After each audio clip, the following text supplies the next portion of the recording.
이제 오늘부터 우리가 사도행전 13장의 말씀을 같이 나누게 됩니다. 사도행전 13장부터는 이제 본격적으로 사도 바울이 선교 여행을 하게 시작되어지는 그런 내용들이 이제 13장부터 이제 펼쳐지게 됩니다. 우리가 어떤 모임이나 보면 중심되는 사람들이 있습니다. 수많은 사람들이 있습니다만 그럼에도 불구하고 사실은 그 공동체를, 그 조직을 움직이는 사람들, 그런 거 그렇게 많지 않습니다. 그런 사람을 우리가 중심된 사람이다, 중심물이다 이렇게 이야기를 하고요. 그렇듯이 교회에도 중심교회가 있었습니다. 그러니까 하나님이 역사를 하시되 그 교회를 중심으로 큰 역사를 이뤄나가는 중심교회가 있었다라는 거죠. 지금까지는 예루살렘의 첫 번의 교회가 첫 번 교회이면서 중심교회였습니다. 그러니까 하나님이 예루살렘 교회를 통해서 하나님의 복음의 역사를 시작하셨다라는 거죠. 그런데 이제 오늘 23장을 들었으면서 그 중심 교회가 예루살렘에서 이제 안디옥이라는 새로운 도시의 새로운 교회로 이렇게 이전되어지고 있는, 넘어가고 있는 그런 대목들을 오늘 우리가 살펴볼 수 있게 됩니다. 그래서 이런 차원에서 이제 복음의 역사를 이렇게 가만히 살펴보면 이렇게 예루살렘 교회에서 안디옥 교회로 이제 이 축이 옮겨가게 되고요. 이제 이 중심축이 로마에 있는 교회로 옮겨가고, 또 로마 교회에서 독일 교회로, 또 독일 교회에서 영국 교회로, 우리가 알고 있는 이제 이 대서양을 가로질러서 이제 미국에 있는 교회로 이 중심의 교회들이 이전을 하게 됩니다. 그래서 얼마 전까지만 하더라도 이제 대한민국이 미국의 바톤을 이어서 하나님의 중심되는 교회가 되었다라는 말들을 많이 했습니다. 그럴 만한 뒷받침할 만한 일들이 참 많이 있었죠. 왜냐하면 세계적으로도 손꼽을 만한 아주 큰 교회가 대한민국에 밀집돼 있었고, 또 짧은 기간 중에 엄청난 복음화율을 또 자랑하게 되었고, 무엇보다도 세계에 각지에 파송되어진 선교사 수를 보면 통계에 따라 좀 다르긴 합니다만 미국 다음에 한국이다. 그만큼 이 좁은 땅덩이에서 이 적은 인구에서 많은 선교사를 배출할 만큼, 이만큼 아주 적극적으로 하나님의 편에서 하나님의 손길에 쓰임받는 도구로서 이 나라가 지금까지 활동해 왔던 것도 사실입니다. 근데 이제는 아마 예측컨대 이 중심의 교회가 이제 중국으로 이전되어지는 것이 아니겠는가, 그런 생각을 해봅니다. 지금 전 세계적으로 부흥하고 있는 교회를 보면 중국에 있습니다. 중국이 엄청난 부흥을 지금 경험을 하고 있고요. 또 최근 들어서는 이 시진핑이라는 이 새로운 지도자, 아주 굉장히 강한 지도자가 나타나면서 이 지도자가 그 지도력을 발휘해서 사실은 최근 들어서는 굉장히 기독교를 핍박하고 있는 형국이 되어져 있습니다. 사실 교회사의 역사를 가만 보면요, 늘 그렇습니다. 핍박이 있을 때 이 교회들은요 질적으로 성장을 했습니다. 신앙적으로도 그렇고 신학적으로도 굉장히 성장을 했고요. 또 그 핍박을 잘 버티고 이겨서서 이제 좀 평안한 이 평화의 시대를 맞이하게 되면 양적으로 엄청난 그런 폭발적인 성장을 해 나가죠. 우리나라만 해도 그렇습니다. 우리나라만 하더라도 일제시대 때라든지 6.25 사변의 6.25 때라든지 이런 때를 거치면서 굉장한 핍박을 받았죠. 일제로부터 핍박을 받고, 또 이 공산당으로부터 핍박을 받았습니다만, 이 핍박을 받는 그 시대 속에 사실은 우리나라의 그리스도인들이 질적으로 굉장히 높은 수준이었습니다. 엄청난 영향을 끼쳤죠. 대표적인 게 이 독립선언서의 33인 가운데 16명이라 그러죠. 절반에 가까운 숫자가 기독교인이었다라고 할 만큼 아주 적은 소수이지만, 몇 퍼센트 안 되는 적은 소수이지만 한국의 역사 속에 굉장한 그 영향력을 끼쳤던 때가 바로 핍박받던 시절입니다. 그리고 이제 그 핍박의 시대를 다 이제 끝을 내고 이제 나라가 좀 평화를 얻었을 때, 아시다시피 이 대한민국 교회가 엄청나게 아주 폭발적인 부흥을 했죠. 또 폭발적인 부흥을 이루면서 또 함께 이루었던 것이 뭐 이제 교단 간의 분열이라든지 뭐 이런 일들을 또 이제 겪게 되죠. 양적인 성장과 함께 또 내용적으로 분열을 일으키게 되고 사고를 일으키게 되고 뭐 이런 일들을 이게 뭐 한국의 교회사뿐만 아니라 이 세계 교회사가 거의 반복하고 있는 겁니다. 그러니까 핍박이 있을 때는 질적으로 굉장히 성장을 했고 핍박이 거두어지고 평화의 시대를 이루게 되면 양적으로 성장을 이루었습니다만 양적으로 성장을 이루면서 점점점 그 빛의 뭐랄까 강도라 그럴까 이것은 좀 약화되어진 것을 보게 됩니다. 그런 면에서 지금 중국이 서서히 뭐 우리가 아시는 것처럼 뭐 우리가 연변을 통해서 우리 교수님을 통해서도 뭐 이렇게 기도 제목을 받고 있습니다만 굉장히 핍박이 강해지고 있습니다. 선교사님들이 내어 쫓기고 그래서 선교사님들이 새로운 계획들을 잘 못 가져요. 이렇게 미래적인 계획을 갖지 못할 만큼 그만큼 위축되어지고 있는데 오히려 이런 시기가 이 교회사의 역사로 볼 때 중국의 신학적으로도 굉장히 성장할 수 있는 그런 기회가 되지 않을까 생각해 보고요. 또 이 핍박을 지나게 되면 중국이 또 엄청난 양적인 성장을 하면서 아마 우리보다도 훨씬 더 많은 선교사를 이제 파송을 하게 되고 또 엄청난 중심 교회가 되지 않을까라는 그런 생각도 가져봅니다. 우리 PJ 전도사님 뒤에 에어컨을 좀 꺼주실래요? 내 자리만 살짝 켜놓으시고요. 뒤에 추워하실 것 같아요. 네. 춥죠? 안 추우세요? 괜찮으세요? 네. 견딜만 하시나요? 네. 알겠습니다. 어찌되었건 이렇게 중심교회가 있었다. 이 중심교회가 이렇게 이동하고 있는 첫 번째 사건입니다. 안디옥 교회로 이렇게 이동하고 있는 그런 첫 번째 사건이 여기 일어나게 되는데 여기 일어나는 그 첫 번째 사건으로 보시면 오늘 이 바나바와 바울을 이제 예루살렘 교회에서 안디옥 교회로 파송하게 됩니다. 사실은 그러니까 이미 안디옥 교회는 클 만큼 커져 있었습니다.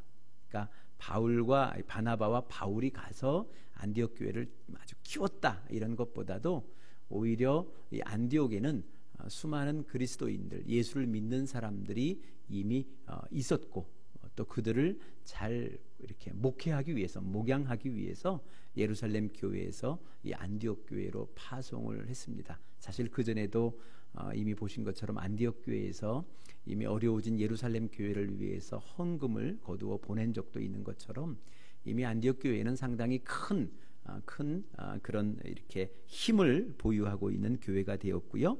또 그 교회를 잘 목양하기 위해서 이렇게 이제 바나바와 이 바울을 파송한 이런 부분들이 생깁니다. 여기서부터 이제 이 선교의 역사가 이제 시작을 하게 됩니다. 그래서 오늘 이 대목 특별히 바나바와 바울을 이 파송하는 이 대목을 우리가 바라보면서 오늘 우리가 선교 그리고 또 조금 선교 그러면 뭐 우리가 좀 크니까 우리가 좀 가깝게 생각한다면 전도, 우리 입장 속에서는 전도라는 의미 속에서 이 성경이 이야기하고 있는 프로세스, 정석적인 단계라 그럴까? 이 프로세스가 어떻게 진행되어지는 것인지를 한번 오늘 이 본문을 말씀을 통해서 우리가 확인해 볼 수 있습니다.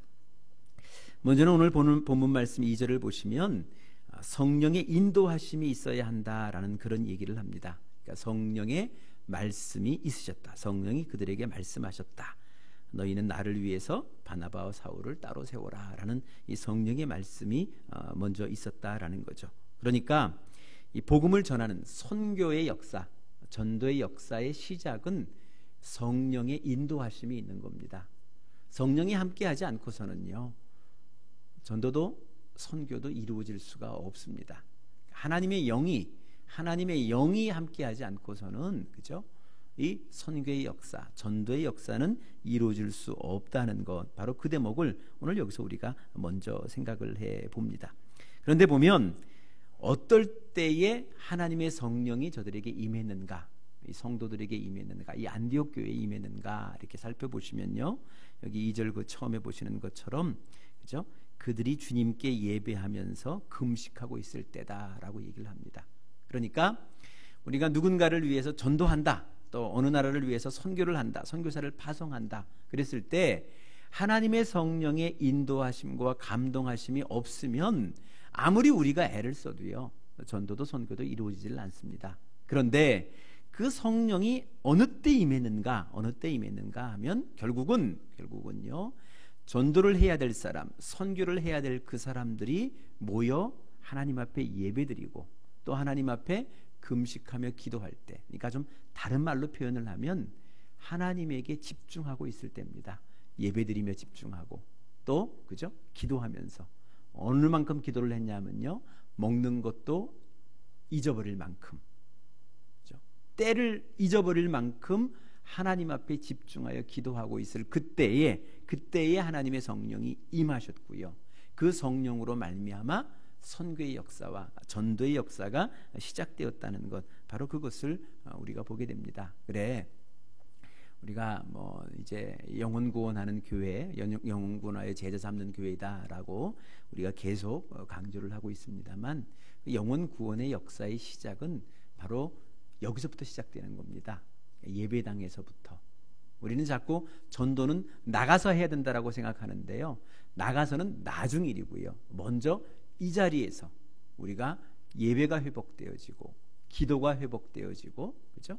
그래서 그 속에 하나님의 성령이 임해야만 그때 비로소 우리가 나가는 곳을 통해서 복음이 그들에게 전해주고 그들이 복음을 받아들이고 전도가 이루어지고 선교가 이루어진다는 것, 바로 그것을 오늘 이 말씀이 우리에게 이야기를 하는 겁니다. 그러니까 선교의 시작은, 전도의 시작은 가는 것으로부터 시작되어지는 것이 아니라 가기 전, 바로 오늘 여기 이 땅, 이 예배당, 우리가 드리는 이 예배와 우리가 드리는 이 기도, 이 시간을 통해서 시작된다. 이것을 오늘 이 성경의 말씀이 오늘 우리에게 주어주고 있는 겁니다.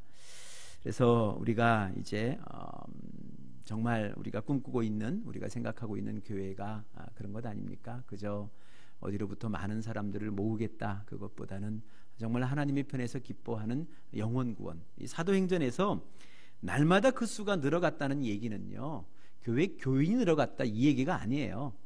그렇죠? 이거는 그냥 뭐 옆에 있는 교인이 우리 교회로 왔다, 옆에 교회가 문제가 생겨서 우리 교회로 왔다, 이런 얘기가 아니고요.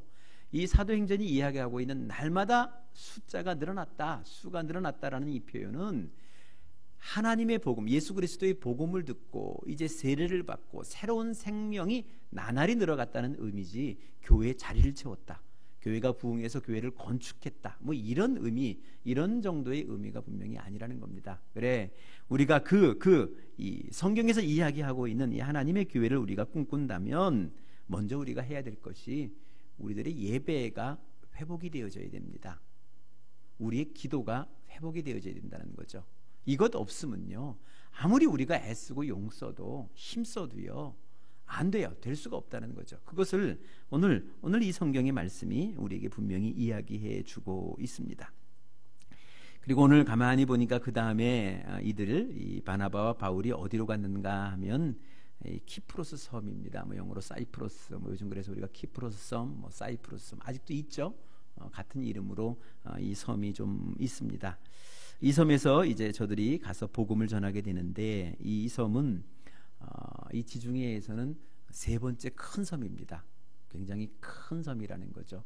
큰 섬에 해당이 되어지고요. 그리고 뭐 이 지중해 해변가에 뭐 우리가 영상을 통해서 사진을 통해서 잘 보는 것처럼 기후도 좋고요.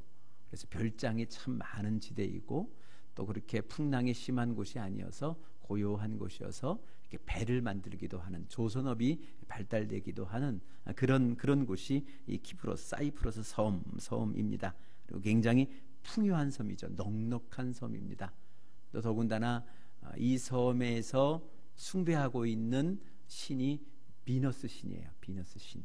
우리가 비너스 그러면 아름다움을 얘기하지 않나요? 사실은 비너스 신은 아름다움을 이야기하지만 또 뒤면에는, 그죠?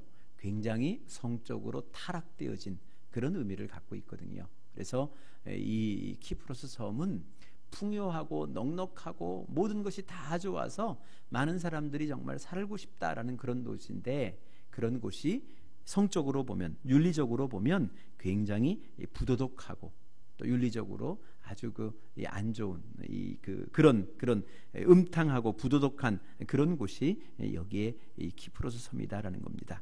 그런 섬으로 저들이 갔는데 왜 하나님의 성령이 이 바나바와 바울의 일행을 첫 번째 선교 여행의 첫 기착지로서 이 키프로스 섬으로 보내셨는가? 이 대목이 조금은 우리가 좀 생각해 볼 필요가 있습니다. 그건 뭐냐면 이 사도행전 4장쯤을 살펴보시면 이 바나바에 대한 사람에 대한 이야기가 나와요. 바나바가 어떤 사람이다. 본래 히브리 이름은 요셉이라는 사람이고요. 사도들이 그를 바나바라 이름을 바꿔줬어요. 바나바는 위로하는 자라는 그런 뜻이거든요. 그만큼 이 바나바는 위로하는 사람, 위로에 능한 사람이었어요. 상담을 잘하는 사람이었다라는 거죠. 그래서 그 이름을 이 바나바로 바꿔줬는데 그를 소개하면서 이 바나바의 고향이 이 키프로스라고 얘기를 해요. 그러니까 하나님의 성령이 선교사를 파송하는데요, 느닷없이 아무것도 모르는 그런 곳으로 그를 뚝 떨어뜨리는 것이 아니라, 그죠? 그의 고향입니다. 알고 있는 곳이죠.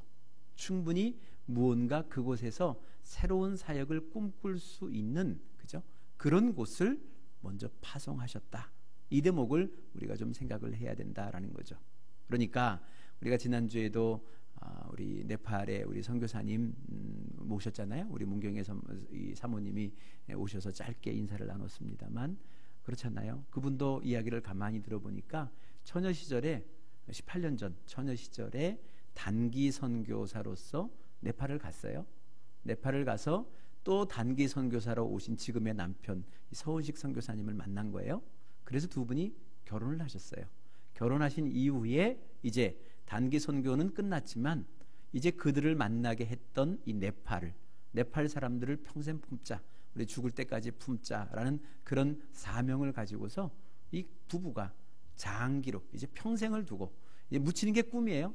그곳에 묻히는 게 꿈이다라는 거죠. 그 마음을 가지고서 그곳에 갔다는 겁니다. 그러니까 네팔이 생소한 것이 아니에요. 하나님의 성령이 우리의 삶을 인도할 때, 그죠? 선교의 삶이 되었던, 전도의 것이 되었던, 그죠? 인도하실 때 생판 모르는 곳에 가서 너 좀 한번 고생해봐라, 이런 것이 아니고요. 이미 그로하여금 그곳에서 사역을 감당할 수 있을 만한, 그죠? 여건을 만들어 주셨다는 거예요. 잘 알아요. 또 더군다나 오늘 말씀을 살펴보면 그들이 그곳에 가서 어디를 먼저 방문하냐면 유대인의 회당을 방문하거든요. 익숙하지 않나요? 같은 유대인들.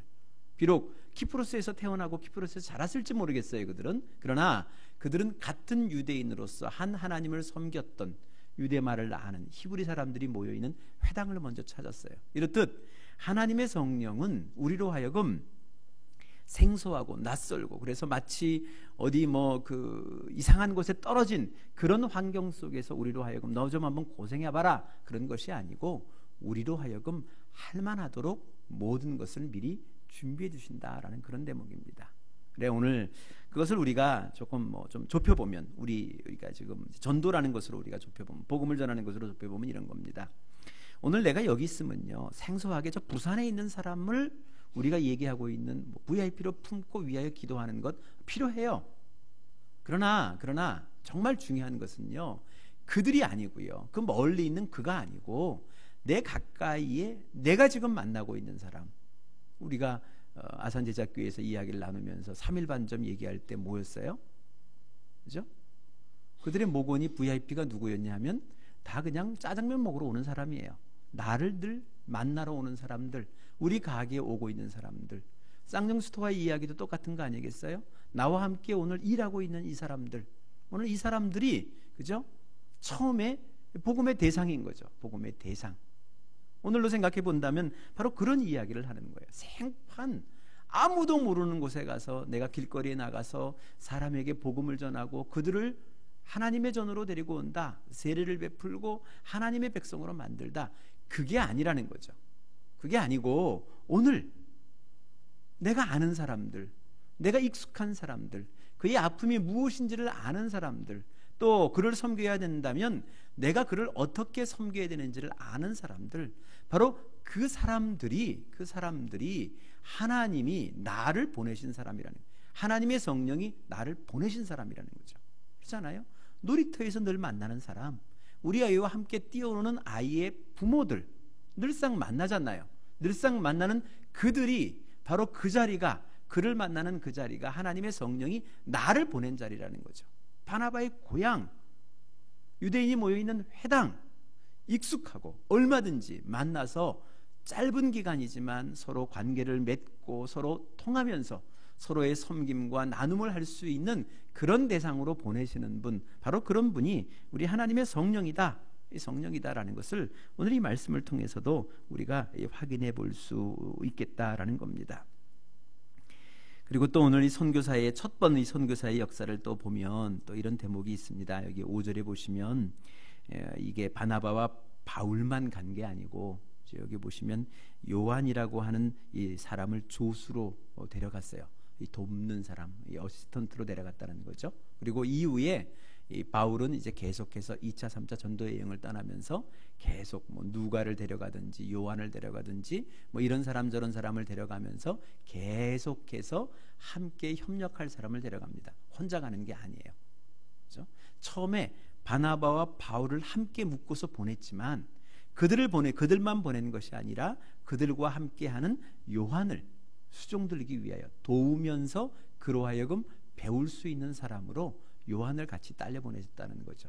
이것을 우리로 오늘 좀 바꾼다면 그런 대목인 것 같아요. 선교라는 것, 전도라는 것은요, 내가 혼자 하는 게 아니라는 거죠. 나 혼자서는 힘이 들어요. 함께 해야 된다는 거죠. 함께 해야 된다는 대목이 오늘 여기에 이 말씀 속에 이렇게 나타나고 있는 겁니다. 그래서 이걸 오늘 우리 이야기, 우리의 현실의 이야기, 앞으로 우리가 좀 감당했으면 하는 그런 이야기로 바꾸면 이런 겁니다. 우리가 앞으로 이제 우리 목장이 조금은 좀 정말 영혼 구원하는 것에 집중했으면 좋겠다는 생각이에요. 그저 우리끼리 모여서 밥 먹고 즐거워하고 기도 제목 응답받은 것에 감사하고 이것만 머무르기에는요, 하나님이 양이 안 차요. 하나님이 기뻐하지 않으신다는 거죠. 정말 하나님이 기뻐하시는 것은 그러한 우리들의 관계와 행복을 가지고서, 그런 은혜를 가지고서 사람들로 하여금 그 은혜의 잔치로 초대하기를 원하시는 건데, 그냥 우리끼리 모여 잔치하고 우리끼리 모여 뭐 하고 뭐 이런 것으로만 머문다면 하나님이 그 기뻐하지 않는다는 거죠. 그래서 우리가 앞으로 이제 뭐 그렇게 복음을 전하는 사역으로 감당을 해야 된다면 이런 겁니다. 어떻게 생각하면 나 혼자만 누군가, 뭐 우리가 VIP라는 단어를 좀 씁니다. 쓰면 이 VIP 한 사람을 우리가 섬긴다 그러면 한 개인의 VIP로서는요, 승산이 별로 없다는 거예요. 우리가 목장으로 얘기하면 그래요. 아무도 모르는 상태에서 내가 기도했어요. 정말 열심히 기도하고 내가 섬겼어요. 그런데 그 사람이 내 섬김을 받고, 그죠? 전도를 받고, 아 그래, 그 목장 한번 내가 나가보고 싶다. 그 마음이 열려서 목장을 나왔어요. 그러면 그 사람이 그 목장에 적응하는 게 쉬울 것 같아요? 어려울 것 같아요? 잘 안 돼요. 여러분, 우리 지금 목장을 해봐도 기존의 멤버 가운데 새로운 멤버가 들어왔을 때 그 멤버가 적응하는 게 쉽지가 않아요. 쉽지가 않아요. 왜요? 우린 이미 이질감이 있는 거죠. 우리끼리의 관계가 이미 형성돼 있어요. 아주 두껍게. 그런데 누군가 하나의 제3자의 출현이 사실은 기뻐해야 되는데, 논리적으로는 기뻐해야 되는데, 그렇죠? 감정적으로는 별로 기쁘질 않아요. 불편하기도 하고. 그가 와서 우리의 말문이 막히잖아요.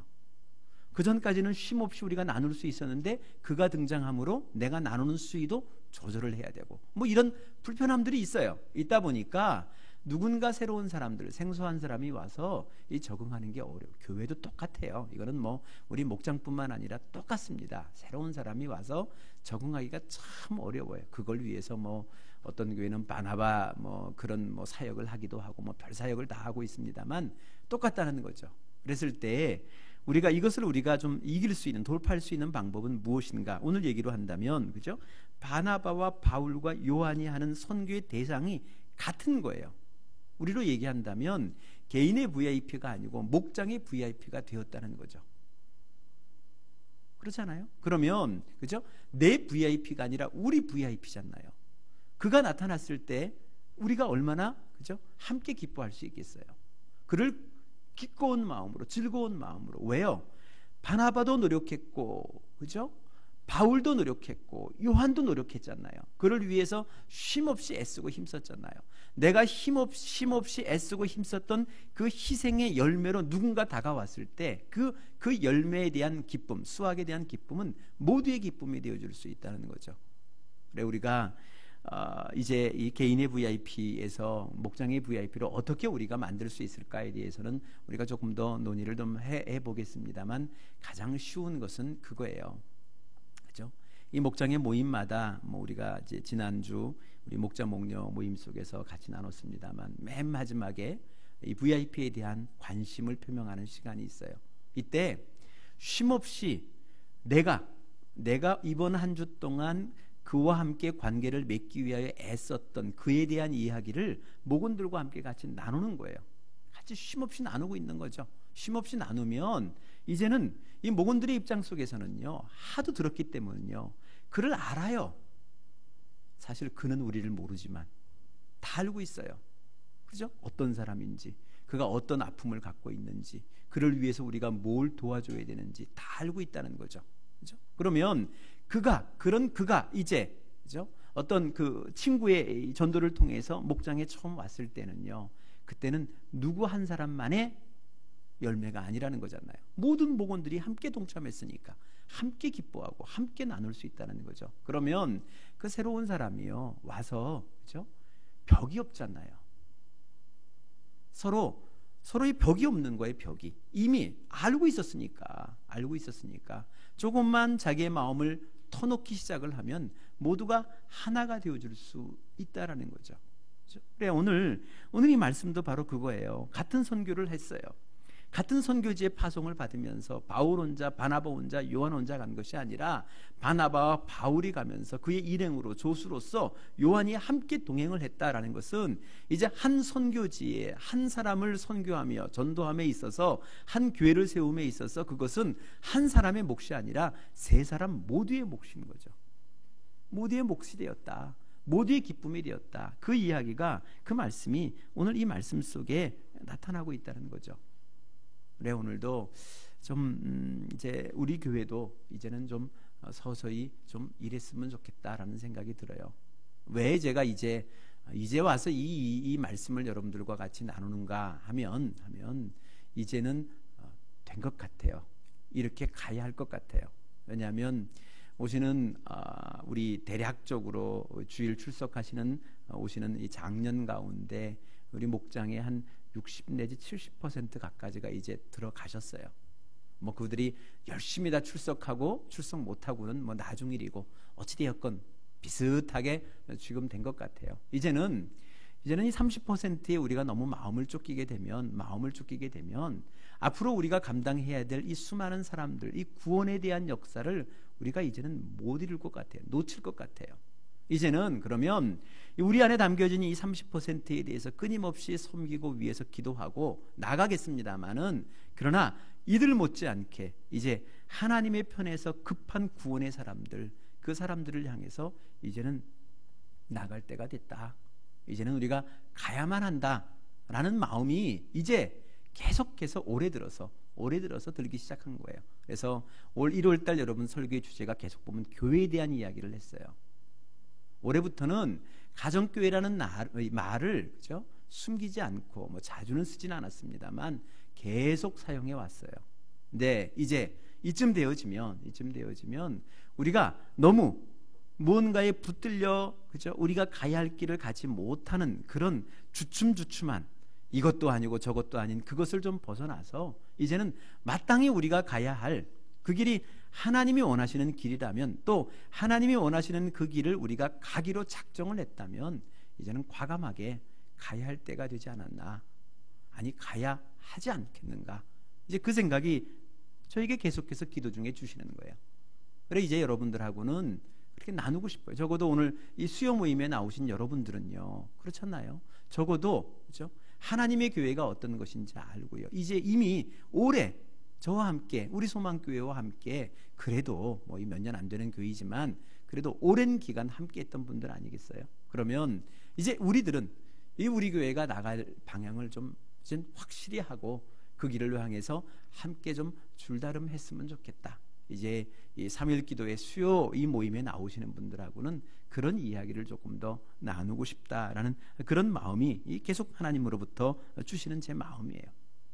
그런데 오늘 이 말씀을 보면요, 이 말씀은 보면 이런 겁니다. 여기 보시면 또 마지막으로 여기 살펴보시면 후반부에 보시니까요, 방해 세력이 있다는 거죠. 방해 세력이 그냥 만사형통 술술 잘 풀리면 되겠는데 하나님의 일인데도요, 그렇죠? 이 영적인 일에는 꼭 방해 세력이 있어요. 그렇죠? 이 당대에 바나바와 바울이 갔는데 거기에 요한까지도 합세했는데 거기에 어떻게 방해가 있겠습니까? 만사형통해야죠. 가는 곳마다 역사가 일어나야죠. 그런데 오늘 여기에 이 방해 세력이 있었다라는 거죠. 여기 보시면 뭐 그렇잖아요. 이 총독, 이 키플로스에 총독이 있을 만큼 키플로스가 큰 섬이에요. 그러니까 그 이스라엘 유대 땅 가운데 팔레스틴 땅 가운데 팔레스틴 전체를 다스리는 총독이 이 가이사라라는 곳에 거주했잖아요. 근데 이 키플로스 섬에 지금 총독이 있을 만한 그만한 섬이에요. 그만큼 큰 섬이다라는 거죠. 로마가 보기에도 대단한 섬인 거예요. 그래서 이 총독, 키프로스 섬에 총독이 있었는데 이 총독이 이제 이 낯선 사람 바나바와 바울의 명성을 들은 거죠. 이야기를 듣고 그로부터 무언가 배우고 싶은 거예요. 그 마음이 있어요. 배우고 싶은 마음이 있어서 이제 그를 초대해서 그로부터 좀 배우고 싶은 거예요. 배우고 싶은데 또 배우는 자리를 마련했는데 그의 곁에 누가 딱 붙어 있었냐 하면 여기 보면 유대인이라고 얘기를 하죠. 히브리식 이름으로는 바이에수, 그리고 헬라식 이름으로는 엘루마라고 하는 사람, 이 마술사예요. 마술사. 그렇죠? 그래서 총독의 곁에 딱 붙어서 마술을 보이면서 마술을 통해서 총독의 눈을 가렸던 사람이에요. 눈을 가렸던 사람. 바로 그 사람이 옆에 딱 버티고 있는 거죠. 딱 버티고 있으면서 오늘 이 바나바와 바울이 그에게 복음을 전하는, 이 바울이 전도하는 그것을 방해하는 거예요. 그래서 총독이 잘 이렇게 듣지 못하도록 총독의 편에서 가리우는 그런 방해 역할을 하고 있습니다. 그런데 오늘 본문의 말씀을 우리가 읽어보면 이럴 때 바울이 어떻게 했느냐? 피하지 않았다는 거예요. 도망가지 않았다는 거죠. 죽으면 죽으리라. 오늘 아예 보시면요, 아주 이 바울이 굉장히 이 당찬 사람이에요. 당찬 사람. 총독의 옆에 딱 붙어서 총독을 움직이고 있는 사람이에요. 눈을 가리면서. 그 사람을 향해서 오늘 10절 11절 보시면요, 뭐라 그래요? 꼬라보고 있는 거예요. 째려보고 꼬라보면서 하는 말이에요. 너 속임수와 악행으로 가득 찬 악마의 자식아. 아주 심하게 욕을 하고 있죠. 모든 정의의 원수야. 너는 주님의 바른 길을 굽게 하는 짓을 그치지 못하겠느냐. 그리고 선언하는 거죠. 이제 주님이 손이 너를 칠 것이다. 눈이 멀어서 얼마 동안 햇빛을 보지 못하게 될 것이다. 그가 눈을 멀죠. 이 역사가 오늘 이 본문의 말씀 속에 나타나고 있습니다. 방해가 있지요. 그럼 이 방해를 우리가 어떻게 할 것이냐? 도망갈 것이냐? 피할 것이냐? 돌아갈 것이냐? 아니요. 오늘 이 바울의 선택은요, 담대하게 정면 충돌하는 거예요. 무엇으로? 복음으로. 무엇으로? 하나님의 말씀과 하나님의 은혜로, 하나님의 권위로 충돌하고, 그렇죠? 그를 겨루어 이기는 거, 바로 이것이 이 바울을 통해서 하나님이 보여주신 하나님의 방식이라는 거죠. 오늘도 우리가 이 세상을 살아가면서, 그렇죠? 하나님의 부르심 받은 백성으로서 점점 하나님의 부르심이 내 삶 속에 새겨지면 새겨질수록 우리의 마음 속에 어떤 마음이 들어야 정상이냐 하면요, 오늘 내가 받은 이 은혜를 누군가 함께 나누고 싶다는 마음이 들어야 정상인 것이고요. 그런 사람을 하나님이 기뻐하시는 것이고, 그런 사람을 통해서 하나님은 하나님의 역사를 이루어 나가고 계시는 겁니다. 선교의 역사, 전도의 역사. 그러면서 오늘 이런 단계들, 이런 프로세스를 통해서 하나님의 역사를 이루어 나가요. 바로 이 처음 이 키프로스 섬이라는 첫 선교지에서 오늘 이 바보라는 이 동네에서 그렇죠? 이와 같은 역사를 통해서 하나님의 선교의 첫 승리의 깃발을 꽂습니다. 꽂는 이 대목을 오늘 이 말씀을 통해서 우리가 확인을 해주고 있습니다. 그래, 오늘도 우리 좀 다시 한번 마음을 좀 가다듬고요. 이왕이면 하나님 믿으려면요 좀 제대로 믿고요. 또 하나님의 사람이 되려고 하면 제대로 하나님의 사람이 되었으면 좋겠어요. 그리고 제대로 하나님의 사람이 된 그 사람이 누리는 그들만의 그 기쁨도 우리도 한번 누려보았으면 좋겠다. 함께 누렸으면 좋겠다. 그것이 우리 교회를 향한 하나님의 마음이고 또 우리 교회에 함께 거하고 있는 우리 모두의 마음이고 생각이었으면 좋겠다라는 그런 말씀을 같이 나누고 싶습니다.